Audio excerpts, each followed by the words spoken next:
Am I the a-hole for not wanting to share my inheritance with my bonus daughter? I, 42 female, am married to an amazing man, 43 male. For some context, which I feel is important to know, my husband and I have been together for 12 years. I have children from a previous relationship, and he has one child from a prior relationship as well.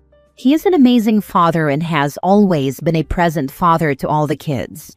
He has always made sure the kids had everything they needed and was present at all activities, even though his daughter lives 6 states away. My husband was only able to spend time with his daughter every other summer vacation and every other Christmas, even though he has 50-50 custody. Bonus daughter, and I use that term endearingly, it is in no way, shape, or form negative, would receive the most expensive gifts for Christmas, birthdays, report card grades, and other related holidays due to our culture. I love my bonus daughter as if she were my own, and I have never treated her any differently. When she was with us, everything I did with my daughter, I did with her. Mani-pedis, hair, makeup, shopping sprees. She was treated equally. My husband calls her every day to see how she's doing and whether she needs anything. He also sends additional money, aside from child support, weekly because she wants to buy things like Roblox or Minecraft. Last year, I was in a car accident in which I almost lost my life. I was unable to work for quite some time, so everything fell solely on my husband. With that being said, we struggled financially for a bit, and the additional weekly money being sent to my bonus daughter had to stop temporarily. My bonus daughter is now 18 and graduated this year, but my husband was not invited to her graduation because he stopped giving her the weekly additional money and wasn't able to give her $500 for her prom dress. Now, bonus daughter doesn't answer my husband's calls or try to contact him. Recently, I inherited some money, and of course, I plan to share a large sum with my children. Word of my inheritance reached my bonus daughter's mother, and she contacted my husband, asking about the amount my bonus daughter would be receiving. My husband, confused, asked her what she was talking about, since the money didn't belong to him. It was an inheritance that I received. She started listing things my bonus daughter would need, including a new car since she will be starting college this fall. He continued to tell her that the inheritance didn't belong to him. It was mine. She began to argue, saying I had to give my bonus daughter money because I was married to him. Then bonus daughter sent my husband a message stating she was entitled to my inheritance money since I always called her daughter, and it was my fault the additional weekly money had to stop. At this point, my husband just left her messages unread and informed me of what was going on. As I was processing all of this, I became livid. I told my husband that I was planning on sharing some money as a graduation present, but now I don't feel like it. Why should I share this inheritance with someone who completely pushed him out of their life because my tragic event hurt us financially, only temporarily? So, am I the a-hole for not wanting to share my inheritance with my bonus daughter? Now for the top comments. Info. Why didn't she spend 50% of the time with him and you guys, as his custody agreement said? Her mom is very vindictive and would always threaten my husband with taking him to court or calling the cops on him if he didn't do what she wanted. My husband is a very chill person. He avoids conflicts and just wants to do what is best for his daughter. That's a terrible excuse. Capitulating to his ex is not what's best for his daughter. Exercising his 50% custody time would have been what's best so that he could maintain an actual relationship with her instead of seeing her twice every other year and essentially only showing up for her as a human ATM instead of a father. Sounds to me like he took the cowardly and lazy way out and wasn't willing to stand up to his ex and fight to stay in his daughter's life if it ever became necessary. Forget about your stepdaughter, and for that matter, your children too. Why are you looking to give this money away? You just said you guys recently had financial issues, so that leads me to believe you're not a distant relative of the Rockefellers and rolling in cash. How about you think of yourself first? Do you have a year's emergency fund already set aside? Do you have so much money set aside for retirement that you can afford to piss this money away? If you've answered yes to the last 2 questions, then by all means, shower your family with cash. If, however, you are not completely financially set, you would be an absolute fool to give this money to anyone or spend it on anything you don't absolutely need. So true. That other daughter, and frankly your own children, might not be in a situation to help you when you need help as you get to be 80 and 85.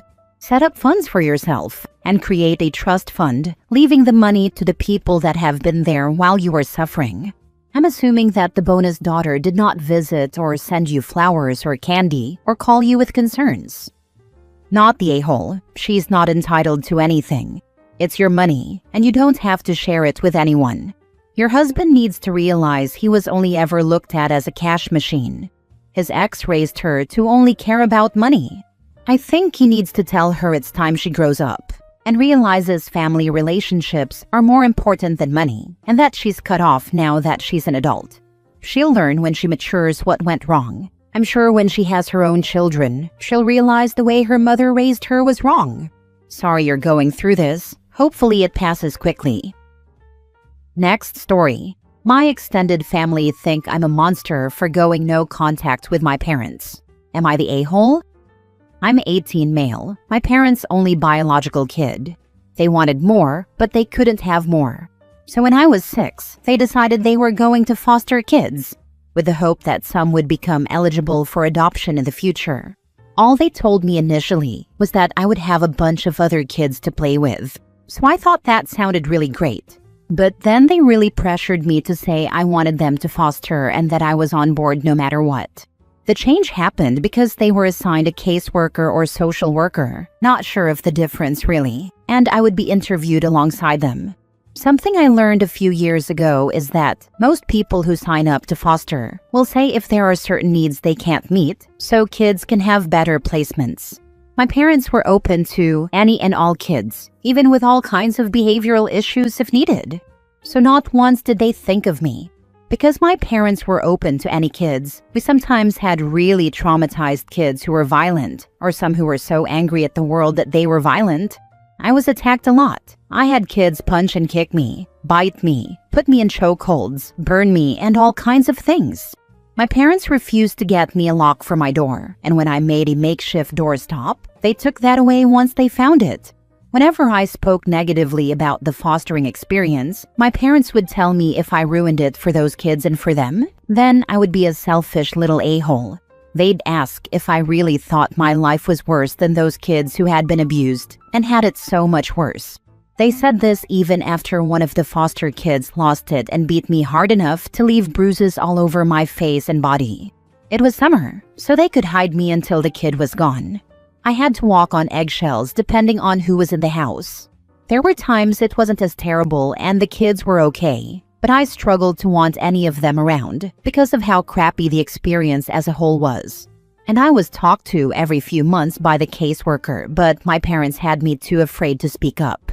None of the kids they got were ever free for adoption, so they never adopted any of the kids they fostered. None ever stayed forever either. I was relieved, and they knew it. So they would get mad at me every time I was glad to see the kids go home or somewhere else.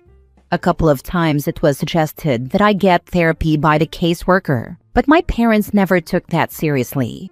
Their foster kids got all the therapy they needed, and my parents were so devoted to doing the best for them. But it was like, screw our bio kid and his needs. I think sometimes it was their way of punishing me for being their only. I turned 18 back in March, and I moved out of my parents' house and went to stay with a friend and his family. I was there until a couple of weeks ago, and now I'm in another state waiting for college to start. Since March, I haven't spoken to my parents once, but a few times I spoke to extended family, and they asked why I'm not talking to my parents. I told them I was no contact, and they told me it was disgusting to turn my back on my parents. Some asked me why, and I told them, but then it was like they unilaterally decided that I'm a monster for holding my parents' kindness for other kids against them. I asked why they wanted me to have contact so badly if I'm a monster, and they told me my parents are my parents. Even if they made mistakes, I need to forgive them, and shouldn't be so quick to throw away my family. They even said it's my age, and that everyone young these days is so ready to throw away their whole family over every small thing. Am I the a-hole? Now for the comments. You were abused and neglected while your parents played saviors to others. That's not kindness. It's performative at best and cruel at worst. You're not a monster for protecting yourself. Going no contact is a valid and often necessary choice. People forget that being a parent means protecting all your kids, not just the ones that make you look good. OP isn't punishing anyone. They're finally choosing peace. Honestly, going no contact sounds like the healthiest thing they could have done. Your parents were bad parents. End of story. You as a child didn't deserve to be hurt. The children doing it didn't deserve to be hurt. Your parents' inability to protect you is the same reason why the foster children were removed from their homes. Just because you share DNA doesn't make you family. It makes you related. Family is who you choose to share your life with.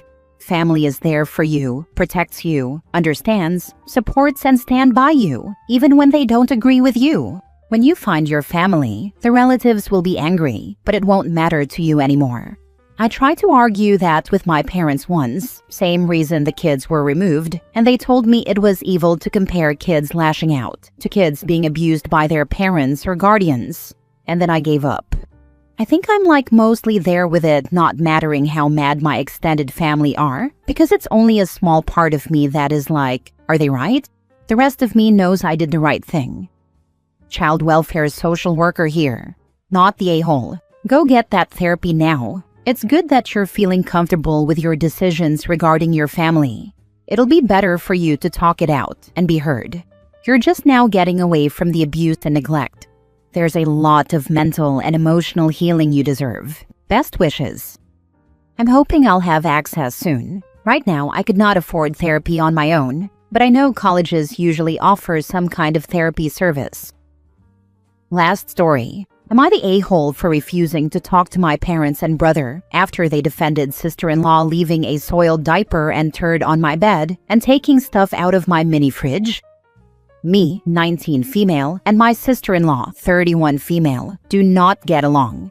I met her 3 years ago for the first time after my brother, 31 male, introduced us. He said she was just nervous, but she was fine with the rest of our family. It was just me she was being hostile to. I was excited to meet her because I love my brother and we were close, but the first impression never got better and we'd fight whenever we were around each other. She was extremely vocal about my decision not to attend college and go a different path, and she was incredibly negative about it. Then she said it was no surprise, since it was me, and she bet I made that decision because no college wanted me. I told her they clearly wanted people with issues, since she went to college. When she and my brother got married, she told him that if I was his best person, I needed to wear a suit like the rest of his groomsmen and not the dress I had already paid for. Then she commented about how, guy-like, I looked at the wedding wearing a suit with the men. In return, I only congratulated my brother and ignored her. Even when she talked to me later, I ignored her. I told my brother after the wedding that I loved him, but would not be around her much because clearly we could not get along. So I avoided her and skipped events when she'd be around. That wasn't fully possible 7 weeks ago when she and my brother were visiting with my baby nephew. But I did stay mostly in my room when I finished work. And I didn't eat with the family, which my parents protested a lot. I stocked my mini fridge every few days, or at least I planned to. 4 days into their visit, I basically went no contact with my whole family, which is the point of my post. I had a day off work. My parents and brother went out for the day. Sister-in-law was home with the baby. I didn't want to be in the house alone with her, so I went out to avoid any awkwardness or conflict. But when I got home, there was a dirty diaper on my bed that had leaked and left stains on my bed covers. My mini fridge had been left open too, and food was missing from it. I went and confronted sister-in-law and threw the diaper at her. My parents came back as we were fighting, and they told me to calm down and stop making things worse. I asked them if they'd like to come home to find that and for her not to clean it up. They said it was a simple cleanup job and I didn't need to react like that. I asked if I should pick it up and take it to their bed. They got mad and said I was over the top. Sister-in-law was laughing and made an excuse that she forgot to clean it up and it had only been a few hours. Then I mentioned the food and she said she got hungry and the baby was fussing. My parents said I could just join them for dinner. We were still fighting when my brother got home, and he said it wasn't worth the fight, and that I should understand sister-in-law is a new mom, and mom brain is a thing. Sister-in-law was loving it, and told them I had thrown the diaper right at her face. They asked me why I'd do something so disgusting and said I should apologize. That's when I told them all to F off and said good luck cleaning up the because I was out. I cleaned myself up a little, grabbed all my important stuff, and went to my grandparents' house. They picked me up a few blocks away. I can't drive due to a medical condition. They were disgusted and told my parents and brother how ashamed they were of them for siding with sister-in-law. That pissed sister-in-law off, and she told them to remember who gave them a great-grandchild. After about a week, my parents and brother reached out, but I refused to answer their calls. I ignored their texts where they asked if we could talk. I ignored their suggestion that we all sit down and hash it out and figure out a way to move on. I've had zero contact since. I refused to talk to them, and my grandparents have expressed this. They had to listen to my parents say I was behaving like a teenager, running away like this, and that I'll be 20 soon and need to talk to them before my birthday. One text even said that my hate for sister-in-law will cost me a relationship with my nephew as well as with my brother, and that I don't want that. Am I the a-hole? Your sister-in-law is an a-hole. She did that on purpose. If you agree to sit down with them, ask her why she hates you. Why is she so insecure? Why does she feel the need to grind you down? Does she get a perverse kick out of upsetting you? I know you're thinking about your relationship to your bro and nephew, but if your bro isn't standing up for you now, it's pretty clear she's going to poison the two of them against you. I feel like she already has. We used to be close, and until recently, I would have said we would be even if she hated me. But he defended her and so did our parents. And then to only get annoyed at what I did, when there's a reason I had a soiled diaper in the first place, it's made me feel different about all of them. Your parents and your brother are wrong, in every level. I'm glad you left. I don't want you to miss out on that relationship, but I actually feel like your brother doesn't actually care enough to stand up for you, actually for what is right. That behavior is appalling, and mom brain has nothing to do with someone just being an a-hole. Take your time, and when or if you decide you are ready, do it in your terms, and remember to keep your boundaries. And if they try saying you are wrong, continue with no or low contact. You were wrong in no way. I just wished you'd rub the diaper in her face instead of throwing it at her. Told her to eat that if she was hungry. Sorry, but I desire people that behave this way. Trust me, it's something I wish I had done too. Maybe they all needed to experience it since it's no big deal. Not the a-hole. Your sister-in-law is a disgusting piece of trash. Move in to your grandparents and don't speak to them at all unless they have a massive apology waiting. My grandparents are good with me living here. I'm already officially moved in, but I don't think an apology that takes this long would fix things.